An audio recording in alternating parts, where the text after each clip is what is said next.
2006. Palmyra, Maine. Throughout folklore, we often see many creatures appear over and over again. Vampires, ghosts, and even werewolves, name a few, but more likely than not, these are just figments of our imagination. Us liking the idea of an evil monster or story about something that goes bump in the night. But today I want to talk to you about the latter of those creatures. Werewolves have seemed to earn themselves a place outside of fiction and perhaps into the world of fact. Stories of the Michigan Dogman, the Rougarou, and the Beast of Bray Road echo through the internet, and we are left fascinated by what they could truly be. However, a story from a rural, secluded town in Maine perhaps holds another piece of the werewolf puzzle. A story in which a family was relentlessly stalked for a whole night by a group of 5 wolf-like creatures that this family could not describe. What do we know about this little-known story from the Maine Wilderness? What facts do we have to possibly prove this story is real in the first place? And what actually happened that night to the Martin family? Today on Unblurring the Unknown, the story of the Palmyra Wolves.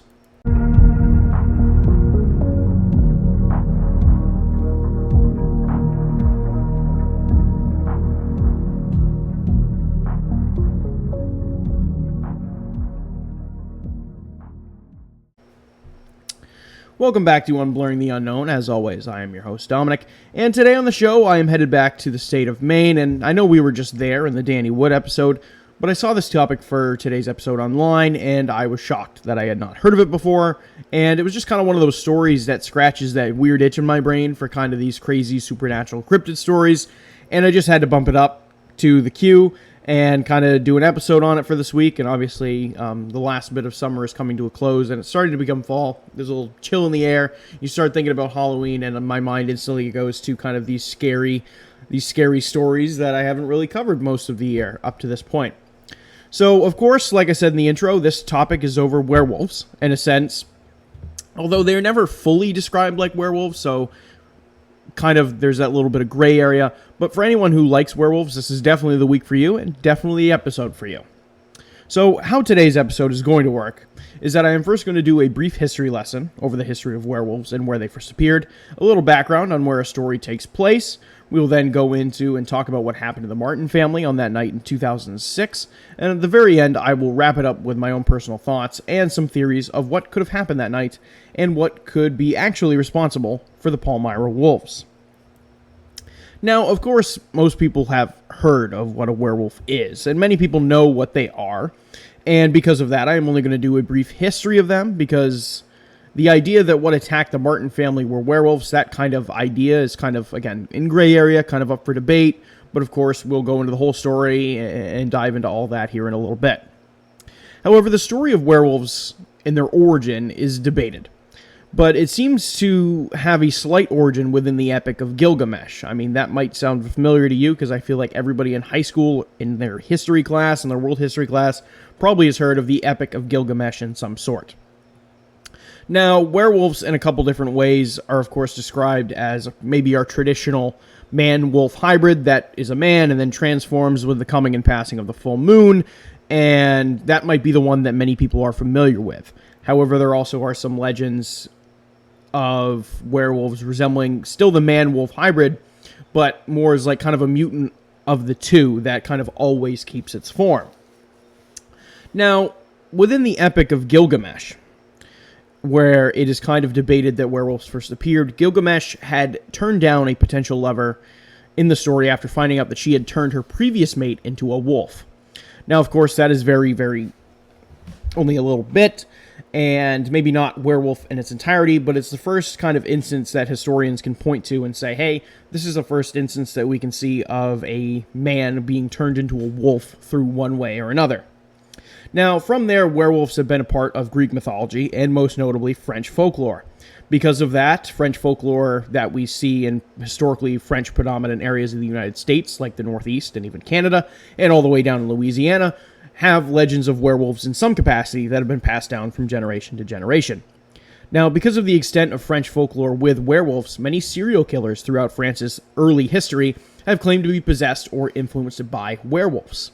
In 1521, for example, serial killers Pierre Burgot and Michel Verdun claimed to have pledged allegiance to the devil, and that in exchange, the devil gave the men a special ointment that could turn themselves into wolves. Now, both of these men murdered several children during their killing sprees, and when caught, both men were burned at the stake, as during this time period it was commonly believed that this was one way to kill a werewolf, when that was by burning them. Now, of course, since then, we have seen werewolves migrate into Hollywood and pop culture, and many people think of them come around Halloween time, and so on and so forth, like I just mentioned. Of course, we have already covered a little bit of werewolves when last Halloween we went back in Season 1 when I dived into the Beast of Gévaudan, which, again, maybe not a full-on werewolf story, but definitely a legend that kind of helps perpetuate this idea of dogmen and werewolves and things of that nature. But with that being said, let's kind of set the scene for the story of the Palmyra wolves now that we've done our little history lesson. Now, the town of Palmyra is situated in Somerset County, Maine, and has a population under 2,000.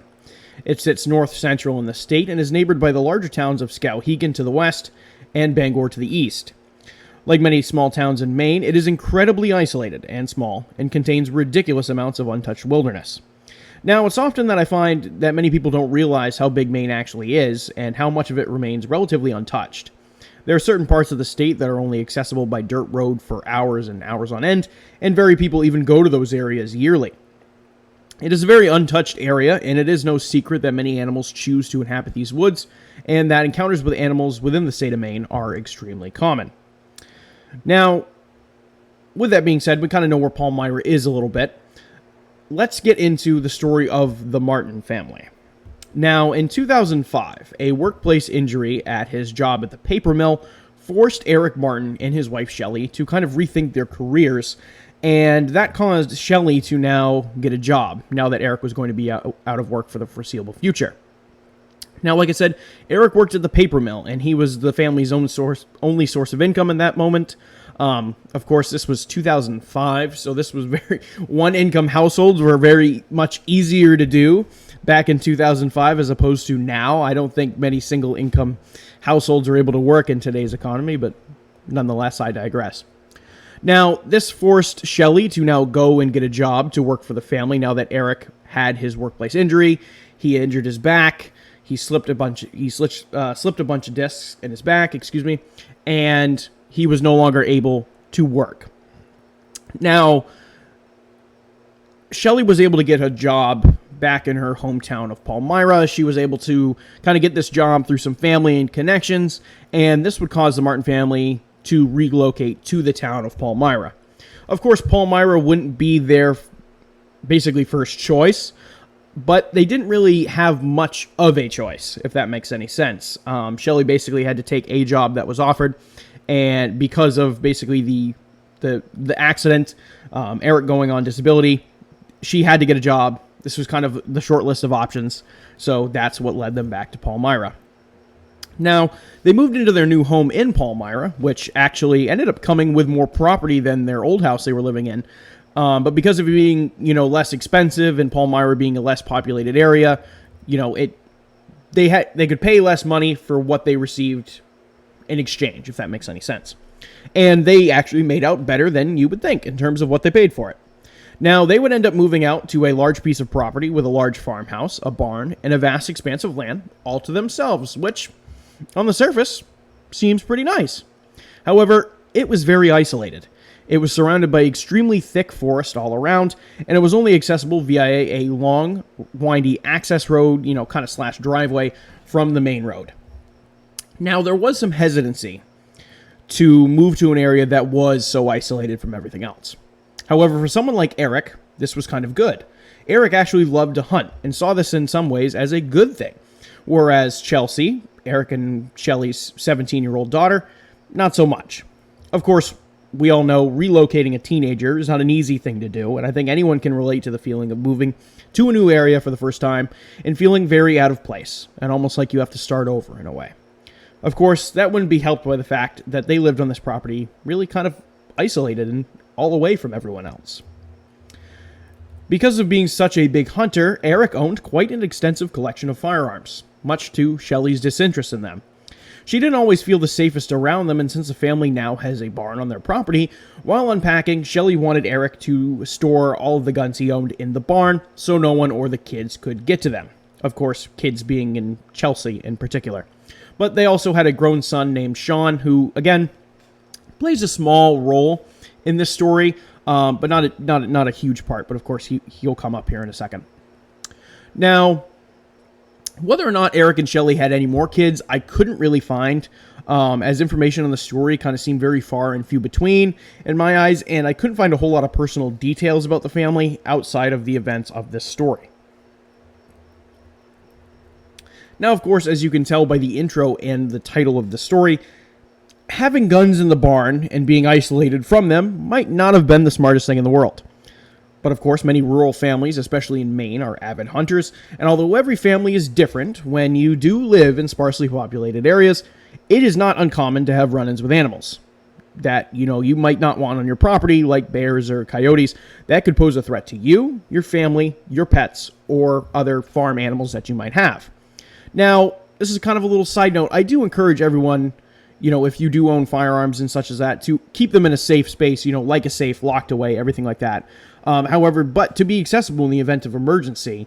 And again, as we go into the story and we go deeper into the story, Eric's guns don't do any good in the barn. And again, we'll go into that here in the story. But yes, the guns do not do any good in the barn. But Eric wanted to do well by his wife. Maybe he kind of frowned upon it at first, but again, didn't really want to argue, wanted to do well by his wife. So at this time, Sean was actually over helping them helping them for the day, and he recruits Sean to help him store his guns in a lockbox in the barn. And then Eric and Sean padlock it from the outside. And this lockbox that Eric built with Sean was extremely heavy. And when they had finished it, they stored it high and in a hard-to-reach spot in the barn, just so that no one could get to them easily. Again, maybe not the smartest decision in the grand scheme of the story. However, fast forward a little bit in our timeline, Eric and Shelley kind of had this nightly tradition of sitting outside and having coffee as a way to unwind from the day. It's kind of like, again, like a little ritual, a little thing, that you do every night, to unwind or whatever. I feel like every, whether it be couple or family, has rituals that they do maybe every day, maybe every week, maybe every month.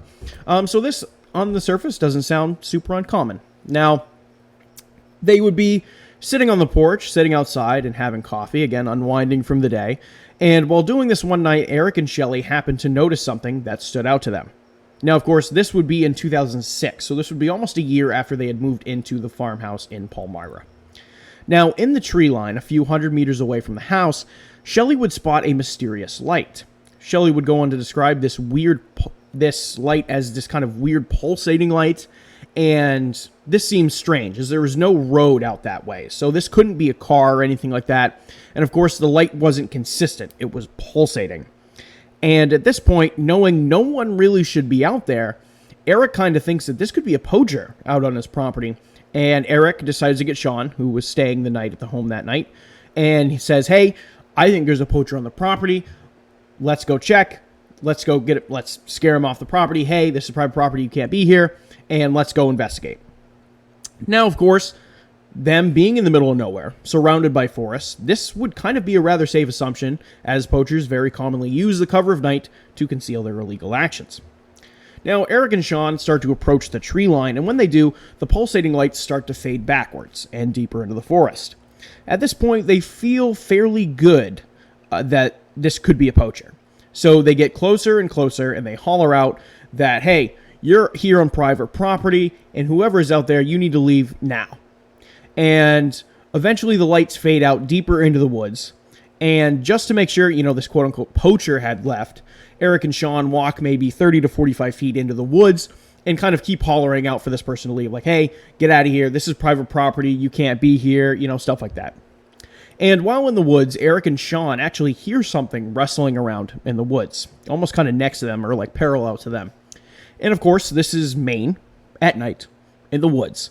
And there was a whole lot of different animals that this could possibly be, so making sure that they were safe and thinking maybe it wouldn't be a safe idea to keep walking deeper into the woods, chasing kind of this mystery poacher that they don't even really know if it's a poacher or not, Eric and Sean decide, "Hey, we're not going to mess around. There's clearly something here in the woods, whether it be an animal, whether it be a hunter. There's something here in the woods, and it's probably not the best to be walking around here in the middle of the night, so let's leave the woods and let's just kind of call it a night.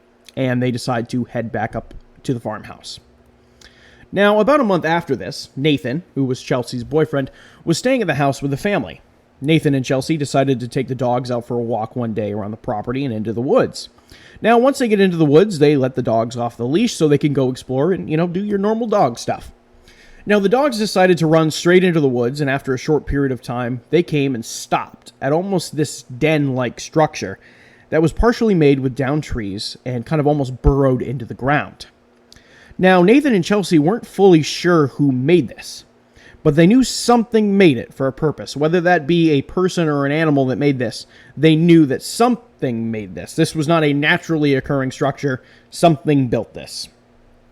Now, bears, of course, as your mind might instantly go to bears, bears use these burrows in the wintertime for them and their cubs, so it would not be unheard of if, in fact, this was a bear hibernation den that they discovered on their property. Now, of course, at this moment in time, this also kind of took place in the springtime, so this would kind of make a little bit of sense. Now, this thought of mine regarding the bear den will come back in theories, so kind of don't forget it. Nathan said that he thought he heard growling coming from inside the den, and that he and Chelsea decided the best course of action would be to grab the dogs, put them back on leashes, and head back to the house to tell Eric and Shelley. Now, once back in there, Nathan and Chelsea tell Eric and Shelley about the den they discovered in the woods. And that is when Eric shares the story about the pulsating light from just a month prior, and the animal they heard around them but never saw. Of course, at this point, you could point to the idea that this just seems like a collection of strange happenings and nothing else. And, I mean, if I was in their shoes, I don't think I'd look too much into it because, again, it just kind of seems weird. It doesn't really seem like I'm being stalked by a predator or anything like that. And I would very much think that the den would be a bear den. And for everybody's safety and best interest, I would just say, hey, leave it alone. That's probably a bear den. If there's a mama bear in there with cubs, if you get too close, she will attack. And that is genuine. So I would say, hey, let's leave it alone. It's probably a bear den. That's what it is. But I kind of think my constant realism into this story is buzz killing, kind of the suspense, so I'll stop. A couple months later, after the den discovery, Eric and Shelley are once again sitting on the porch of the house and talking kind of just about how creepy kind of this farmhouse is and the property itself. And while having this conversation they were having that night, they noticed that it was oddly quiet outside, like almost silent. And anyone who lives in the woods knows that it is very seldom when the woods aren't making any sorts of noises from wildlife or weather or anything of that nature. Now, of course, it is not unheard of, but you often hear legends and old wives' tales about not being in the forest when it is totally silent because that means a predator is nearby. Now, curious as to why the woods were so quiet, Shelley grabbed a high-powered flashlight and shined it along the tree line to see if she could see anything unusual, and they saw nothing. Now, Eric had stated that during this moment, he kind of felt very tense and nervous, and that almost like he and Shelley were in danger sitting out there on the porch. And since he had this kind of unshakable feeling, he felt like it was best for if they called it a night and headed back inside. Now, Shelley didn't want to, and she kind of didn't understand why Eric was kind of acting all skittish and kind of acting like this. And while kind of having this debate back and forth on whether or not to head back inside, is when a noise would startle the two of them. Not knowing where this noise came from, Shelley would grab her flashlight once again and begin scanning the tree line once more. However, this time, when about halfway in the middle of the tree line, right on the edge of the large field in front of them, she stopped. 3 wolf-like creatures were in the middle of that kind of tree line field threshold. And as Shelley kept the light on them, 2 more joined them to make it 5 animals in total. Now, at this moment, the Martins have no idea what they are looking at, and Eric initially thinks that maybe they are bears, as it seems to be the only thing, that kind of makes sense. And then, in an instant, the creatures start making their way towards the Martin farmhouse, and Eric and Shelley bolt back inside for safety.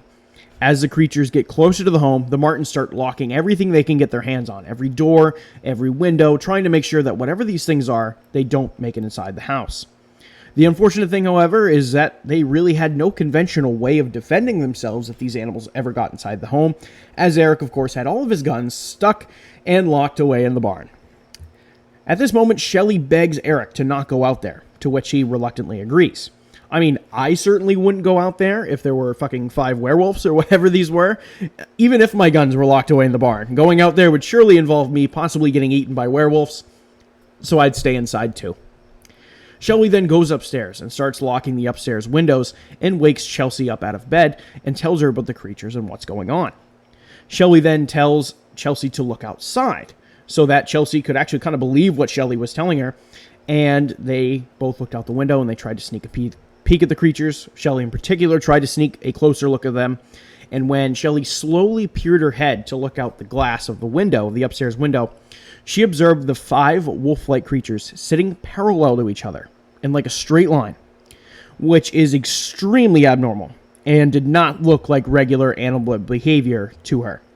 Now, at this moment, one of these creatures actually spotted Shelley in the upstairs window and stared at her, and it proceeded to then stand up on its 2 hind legs, and when it did so, it looked upwards of almost 8 feet tall. Shelley, of course, could not believe her eyes. Shelley then tells Chelsea to stay put in her room and to keep the windows locked. And then, kind of in this state of trying to compose herself, Shelley realizes that she doesn't know where the dogs are. And she becomes petrified that for some reason they could have gotten left outside. And Shelley starts scouring the house to find them and try and find them. And she actually finds them huddled up right next to each other for safety in their master bedroom. And again, it just shows you that whatever these things are, the dogs are scared of them too, and they are hiding to try and get away from them.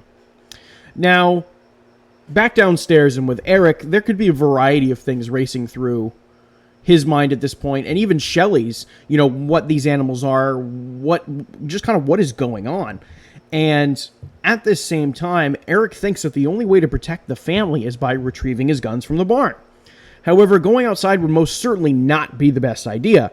And after all, he was still injured and on disability. He could only go so fast with his back issues, and he would have to unlock the barn, retrieve the gun case, and then unlock the gun case. And it seemed very much next to impossible to do without getting the attention of these wolf creatures. And again, this is just another reason that kind of further proves my point to keep maybe something to defend yourself within your household. Of course, maybe it wouldn't be werewolves on the top of the threat list, but hey, you never know. That, of course, that'll be my alibi going forward. When everybody says, hey, do you keep guns in your home? I'm going to be like, yes, just in case if I get attacked by werewolves, 2006, Palmyra, Maine, and that'll share this entire story. And maybe they'll look at me like I'm crazy, but oh well. However, Eric had a different plan. Perhaps if he could somehow make it to his pickup truck that he had parked outside, maybe he could back it up to the house and be able to get his family in it so that they could make a quick getaway and leave the house, just get away. So Eric decides to look back out the window to see if the 5 wolf creatures are still standing in front of the house, and they aren't. Now, Eric at this point thinks that this is his only opportunity, so he scans his property looking to see where they could have went, and he sees that they have migrated back over to the field at the edge of the forest tree line and field area, and seeming to be kind of disinterested in waiting and being patient for the Martins to come out their home, so they kind of started going back towards the woods.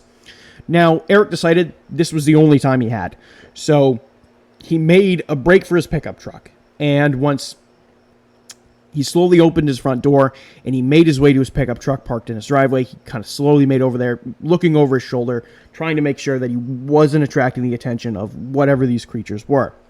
Now, once Eric got to his pickup, he fumbled his keys and frantically tried to get them out of his pocket while kind of constantly looking over his shoulder to see if these creatures were still in the field. And while trying to get his truck unlocked, his automatic sensor light came on, which startled him, and this caused him to actually drop his keys.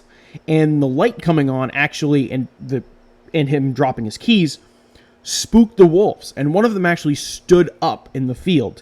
And when they saw Eric, they started sprinting back towards his direction and towards the house. Now, once spotted, Eric was like, okay, there's no way I can stay out here. Staying out here certainly means probably something that's not too nice. So Eric made a beeline as fast as he could back to his house and locked his door again. And Eric, Shelley, and Chelsea at this point could hear the wolves running all along the porch of the farmhouse as they sheltered inside once again. Eric went back upstairs to where Shelley and Chelsea were hiding out, and they kind of felt like their next best plan of attack was getting in touch with the police. And hopefully maybe the police showing up and the lights from their cruisers would maybe scare the creatures enough to get them to leave. Or, of course, just getting some type of help. Of course, I think calling the police and getting them to show up would be wishful thinking. And as we established this past week in the Metal Man of Falkville episode, the police and others aren't always the ones who are going to believe a supernatural event or sighting that is taking place. And this is exactly what happens here as well. When Shelley calls the police, she explains to them what is going on and that the family is being attacked and stalked by these creatures that they can't really describe. And the police are kind of like, are these bears? Are these moose? They're kind of skeptical. They don't really believe her. And honestly, they don't really do anything. And they just kind of say, hey, whatever it is, whatever animal it is, just, lock your doors, stay inside, and eventually, they'll go away. That's pretty much all the police had to say. Of course, if you call the police and say, hey, my family's being attacked by 5 werewolves, they're probably going to hang up the phone. So, again, like I just mentioned, the police aren't always the ones who are going to believe a supernatural event or phenomenon that is going on. And after the police basically said, nah, we're not interested, you're probably, have like a bear problem or something, and you're like tripping or something, so, we're not going to come up and help you. Eric, Shelley, and Chelsea decide that the next best course of action was to barricade the house and wait until morning and just hope and pray by then the creatures would have moved on and gone away. Now, for the next half hour or so after the phone call with police, the Martins barricade the home and gather some kitchen knives and an axe that they had inside the house, and they all go into the master bedroom with the dogs and kind of just wait and pray. Now, occasionally they would peek out the windows to see if the wolves were still there, and they would be, sitting in a parallel line, just like before, almost waiting for them to come out. Now, every so often, the wolves would run around on the porch, and the Martins would hear them make noises, and they'd see the shadows of the creatures moving outside the windows, and even the wolves trying to scratch and claw their way into the house. And, they even said that they heard them on the roof of the house at one point. Eventually, morning came, and the creatures were gone, and the evidence left behind for them was apparent in some places. Now, numerous scratch marks were all over the house. There was tufts of hair that got snagged on fence posts and other pieces of wood outside, and there was tracks that were outside in the field and kind of in the gravel driveway that were left in kind of impressions in the mud as well. And it was clear that something was there. However, what that something was truly remains a mystery. Now, the Martins at this point, like any sane human being, quickly sold the house and moved out, and have never experienced anything like this since the event in 2006. Now, of course, this story is wild from start to finish, and it even begs the question, did this even happen in the first place? And for that, I'm conflicted. Personally, this seems so far-fetched and so out in left field that it makes me hard to even believe it, but not everyone feels that way. Now, a party that didn't feel that way was the Sci-Fi Channel, as they decided to take the story of the Martin family and cover it in an episode of Paranormal Witness on the events that happened that night at the farm, which ended up being released in 2013.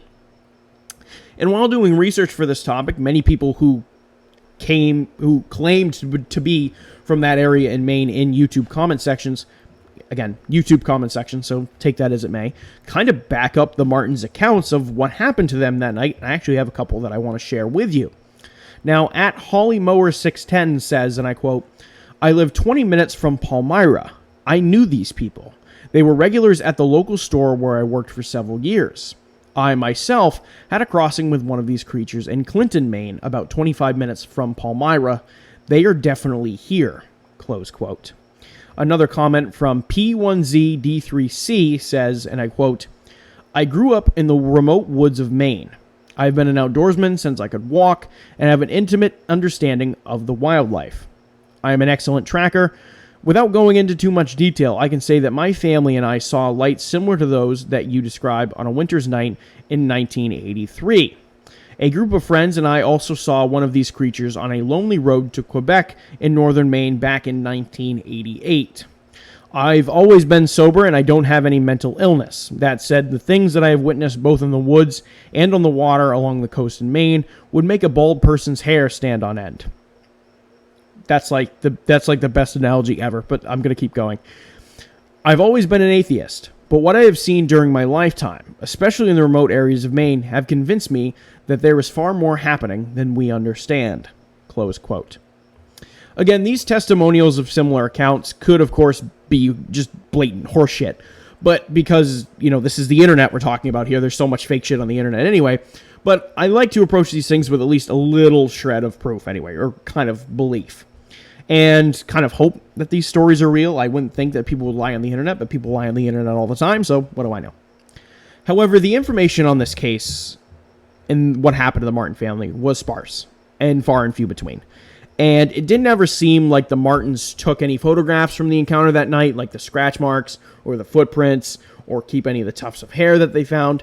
And that to me kind of seems impractical, but maybe there's a good chance. Maybe they didn't own a camera or maybe something like that. And obviously cell phones wouldn't commonly have cameras built into them at that point, or they wouldn't be kind of like readily available to the public. And I definitely don't think the Martins had a first-gen iPhone or something during this time. Again, there's an angle for both sides on this, and it kind of leads us into theories. And before we fully go into that, again, there's some of this that just does not make sense. And I think if anybody has done research on this or has any knowledge on this, and there happens to be photographs out there that I have not seen and I was not able to find in my research, please share them with me. You can share them to me, whether that be my email that I'll say here at the end of the episode, or maybe Instagram direct message. However you want to share those with me, if you do happen to find them in your research and I just kind of didn't even see them, send them over to me. I greatly, greatly appreciate it. But let's get into theories. Now, our first theory, of course, is that this is real and that this story happened. The Martin family did encounter something, and that the reason we can't find a whole lot of info on this is because they are deeply traumatized and they really don't want to talk about it, which, again, would kind of make sense. And maybe the idea of their story turning into a TV show would only make their names more available to the public, and that they probably didn't like that, but also felt maybe the TV show was kind of the only way to share their story to people who actually believed them. And that explanation there kind of does make sense to me. And again, I think, yeah, if you have an event like this and you were deeply traumatized as a family and you're just trying to get the hell out of Dodge, it kind of makes sense that you wouldn't really talk about it, because why would you talk about it? The odds that somebody's going to believe you that this actually happened is probably slim to none. And of course, that's kind of our evidence that this could be real. And the next is that this is fake, and that the story was faked and it was staged for entertainment purposes, or maybe this was just a plain hoax. However, lack of info does not help the Martins. No pictures taken. Of course, the den could just be a bear den, like I mentioned, not kind of like a dogman's den or whatever. And some parts of this story just seem too coincidental, like locking the guns in the shed and fumbling the keys to get into the truck. And it just seems so suspenseful and so dramatized that it just kind of makes me very hard to believe that maybe this is real, maybe it's legit. Or at least that parts to me seem dramatized. Again, I haven't been attacked by a group of wolfmen, so what do I know? Now, our last theory is called paranormal event. And this theory hinges mostly on a call placed by a listener of the 95.7 FM radio station, also known as I-95, Bangor's classic rock station, in Maine on one of the radio shows. Now, on this radio show, a caller named Justin called into the radio station and dropped the bomb to the radio host that he actually used to live in the Martin home almost 20 years ago. And this article that I found this information on was published last year. And then if you go back 20 years, that would make the year 2003. So the timeline would kind of fit roughly with the Martins moving in 2005 after Eric's injury. Now, Justin would go on to tell the radio host that the house was not victim to werewolves, but something entirely different. He said that the house was haunted. Extremely haunted. Justin said that he would hear noises in the house that he couldn't explain and see figures standing in his bedroom. He said that the house was evil and that the activity would even be happening in broad daylight. Eventually, it got so bad that, much like the Martin family, Justin had to pack up his and his family's belongings and head for the hills. Now, of course, this is a very interesting tidbit. Perhaps this echoes something else entirely rather than cryptid, but perhaps maybe some type of portal to a dangerous supernatural world. Now, that might be far-fetched for some people, but others fully believe things like that do exist. I think the paranormal angle is a very interesting one. However, I don't know the correlation between werewolves and the paranormal. I haven't done a whole lot of research into that. And of course, legends, folklore, myths, all of that kind of stuff, everything kind of intertwines, and everything kind of intertwines now in Hollywood and pop culture and things like that. So it's definitely an interesting angle. And my personal thoughts on this is that this one's really tough. I really, really want to buy that this story happened, and there's a lot of people on the internet who are genuinely convinced that this happened, and kind of stand by it. They're like, this happened. There's not a lot of evidence out there, but it happened. Like, there's reason to believe them. And I even went on Reddit and asked this question on a couple different forums and said, hey, I'm doing research into this. Kind of, what do you believe? And the results I got back was, this happened. Like, this happened. And it seemed like there's not many people on the other aisle that said, hey, this was fake, they staged this. It was like, oh, this happened to them, and this is genuine, and people are seeing things that they cannot explain, and what they saw is real. Again, I am such a skeptic, skeptic/believer, and I want to believe everything. But again, you need to provide evidence that something happened, and there is no evidence that this happened other than their testimony. So you got to take everything with a grain of salt. Of course, the detail in this story, like Eric getting injured and them having to relocate to the town and everything like that, again, that seems incredibly detailed when they're telling this story, and I think that helps them. But the idea that they didn't collect any evidence that this happened to them in the first place, again, that does not help their case at all in terms of believing that whether or not this happened.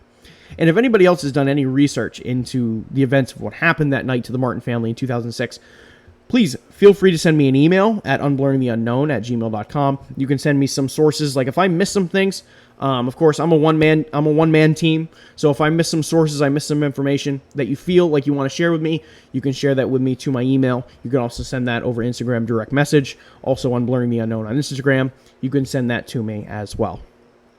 But again, this is a head scratcher, and I am fully convinced that I don't know what to think about this. And again, maybe that's the coward's way out in terms of theories and thoughts, but I genuinely have no idea. But with that being said, that is actually going to conclude today's episode on the Palmyra Wolves. I hope you all enjoyed it.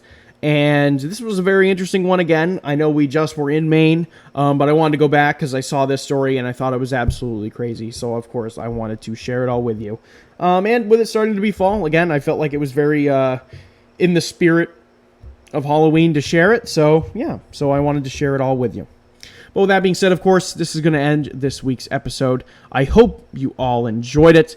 And with that being said, if you were listening to this show on YouTube, please like, comment, subscribe. It helps me out with the algorithm gods, and I greatly appreciate it. If you listen to this on Spotify, please turn on post notifications so you get notified every time I post a new episode. As well, I'm over on TikTok at Unblurring the Unknown. Same handle there, where I do 1-minute breakdowns of each episode that I do. Please go check me out there. Go check me out on Instagram, like I just mentioned. And yeah. And in addition to that, you can send me topic suggestions as well. You can send those to my email, Instagram direct message, however you want to get those out to me. I do take topic suggestions, and I try to be very good and diligent about getting to them as soon as I can. But with that being said, again, that's going to conclude this week's episode, and I will see you all on the next one.